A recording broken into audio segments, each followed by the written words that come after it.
नमो नमः सर्वेभ्यो नमो नमः। सभी सनातनियों को शारदीय नवरात्र की हार्दिक शुभकामनाएं। जैसा कि आप लोग जानते हैं कि एक वर्ष में 4 नवरात्राएं होती है। शारदीय नवरात्रा, वासंती नवरात्रा, आषाढ़ी नवरात्रा और माघी नवरात्रा।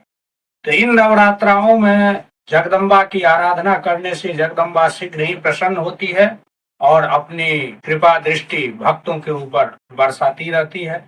तो जगदम्बा को प्रसन्न करने के लिए जितना भी विधान है, धर्म है या पूजा है, उनका पूजन करना या कुमारी पूजन, कुमारी भोजन, दान आदि जितना प्रकार है, उस सभी प्रकारों में श्रेष्ठ प्रकार है जगदम्बा की दुर्गा सप्तशती पाठ करना, यानी चरित्र त्रय का पाठ करना। जैसा कि श्रीमद् भागवत, जैसा कि मार्कंडेय पुराण अंतर्गत दुर्गा सप्तशती के 12वें अध्याय में आया है।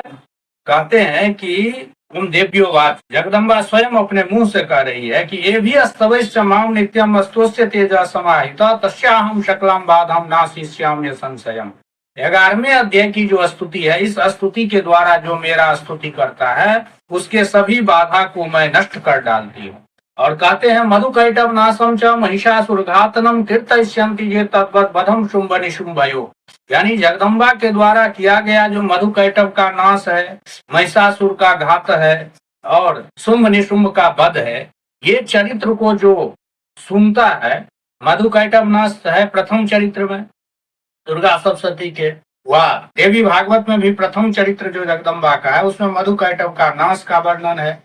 और मध्यम चरित्र जो है दूसरा चरित्र वो महिषासुर का वध है। और अंतिम उत्तर चरित्र जिसको कहते हैं वे है शुंभ निशुंभ का वध। तो ये 3 चरित्र जो है जगदम्बा का वो सर्वश्रेष्ठ चरित्र है। इस चरित्र का जो श्रवण करता है, वह पाठ करता है, तो उसको उसके ऊपर जगदम्बा बहुत शीघ्र ही प्रसन्न हो जाती है। और उसमें भी कहते हैं कि अष्टम्याम च चतुर्दश्याम नवम्याम चैक चेत सह श्रोष्यन्ति चैव जे भक्त्या मम महात्म्यमुत्तमम। और अष्टमी, चतुर्दशी और नवमी तिथि को जो जगदम्बा के चरित्र का श्रवण करता है, यानी मधुकैटभ वध कथा, महिषासुर वध कथा और शुंभ निशुंभ कथा से युक्त जो है दुर्गा सप्तशती या देवी भागवत, उनके इस चरित्र का जो श्रोष्यन्ति माने एक चेतसा, माने एक एकाकी भाव से, माने क्योंकि क्या कहते हैं उसको, अव्यभिचारी भाव से, माने जो जगदम्बा के इस चरित्र को सुनते हैं तो न तेषाम दुष्कृतम किंचित, वो व्यक्ति यदि कोई दुष्कृत भी कर